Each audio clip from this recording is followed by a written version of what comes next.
پاکستان کا خوراک کی ضیاع کے خلاف اقدامات اور بھوک سے نمٹنے کے لیے عالمی تعاون پر زور۔ پاکستان نے کہا کہ خوراک کے ضیاع اور نقصانات میں کمی بھوک، غربت اور موسمیاتی تبدیلی سے نمٹنے کے لیے ناگزیر ہے۔ اقوام متحدہ کے ہیڈ کوارٹر میں international day of zero waste 2026 کی تقریب سے خطاب کرتے ہوئے اقوام متحدہ میں پاکستان کے مستقل مندوب سفیر عاصم افتخار نے کہا کہ ہر سال تقریباً 1 ارب ٹن خوراک ضائع ہو جاتی ہے، جبکہ 82 کروڑ سے زائد افراد بھوک کا شکار ہیں۔ انہوں نے کہا کہ خوراک کا ضیاع عالمی گرین ہاؤس گیسوں کے اخراج میں 10% تک حصہ ڈالتا ہے، اس لیے اس مسئلے سے نمٹنے کے لیے فوری اقدامات ضروری ہیں۔ انہوں نے ترقی پذیر ممالک کے لیے ٹیکنالوجی کی منتقلی، بنیادی ڈھانچے کی بہتری اور مالی معاونت سمیت مضبوط عالمی دن پر زور دیا اور زیرو ویسٹ اقدامات کے لیے پاکستان کے عزم کا احاطہ کیا۔ ایرانی پاسداران انقلاب نے دعویٰ کیا ہے کہ حالیہ حملوں میں 500 امریکی فوجی ہلاک یا زخمی ہوئے، جبکہ جنوبی فارس میں ایک امریکی جنگی طیارہ F-16 کو بھی نشانہ بنایا گیا۔ ایرانی بیان کے بعد یہ طیارہ سعودی عرب کی ایک ایئر بیس تک پہنچنے سے قبل ہی کریش ہو گیا، تاہم اس دعوے کی آزاد ذرائع سے تصدیق نہیں ہو سکی۔ ایرانی حکام کا کہنا ہے کہ مقبوضہ فلسطین سمیت خطے میں امریکی اور اسرائیلی صنعتی مراکز کو نشانہ بنایا گیا ہے۔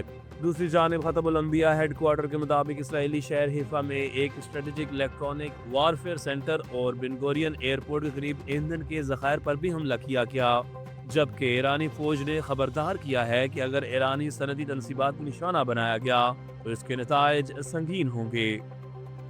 افغانستان میں طالبان حکومت کے وزیر خارجہ مولوی امیر خان متقی نے کہا ہے کہ افغانستان پاکستان کے ساتھ مسائل کو بات چیت اور افہام و تفہیم کے ذریعے حل کرنا چاہتا ہے۔ افغان وزیر خارجہ کے مطابق انہوں نے متحدہ عرب امارات کے نائب وزیر اعظم اور وزیر خارجہ عبداللہ بن زائد ال نہیان سے ٹیلی فونک گفتگو کی، جس میں دو طرفہ تعلقات، علاقائی صورتحال اور پاکستان افغانستان تعلقات پر تبادلہ خیال کیا گیا۔ مولوی امیر خان متقی نے کہا ہے کہ افغانستان اپنی سرزمین پاکستان کے خلاف استعمال نہیں ہونے دے گا، جبکہ اماراتی وزیر خارجہ نے پاکستان اور افغانستان کے درمیان کشیدگی کم کرنے کے لیے تعاون جاری رکھنے کا یقین دلایا۔ مشرقی وسطی کی کشیدہ صورتحال اور ایران جنگ بندی سے متعلق اہم مشاورت کے لیے پاکستان کی میزبانی میں ہونے والے 4 افریقی اجلاس میں شرکت کے غرض سے مصر اور ترکیہ کے وزرائے خارجہ اسلام آباد پہنچ گئے۔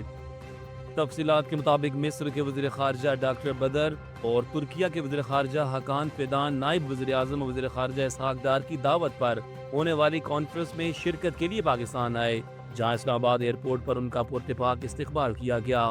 29 اور 30 مارچ کو ہونے والے اس اجلاس میں سعودی عرب سمیت دیگر اہم ممالک کے وزیر خارجہ بھی شریک ہوں گے، جس میں خطے کی سیکورٹی صورتحال، مشرقی وسطی کی کشیدگی اور باہمی تعاون کے امور پر تفصیلی تبادلہ خیال کیا جائے گا۔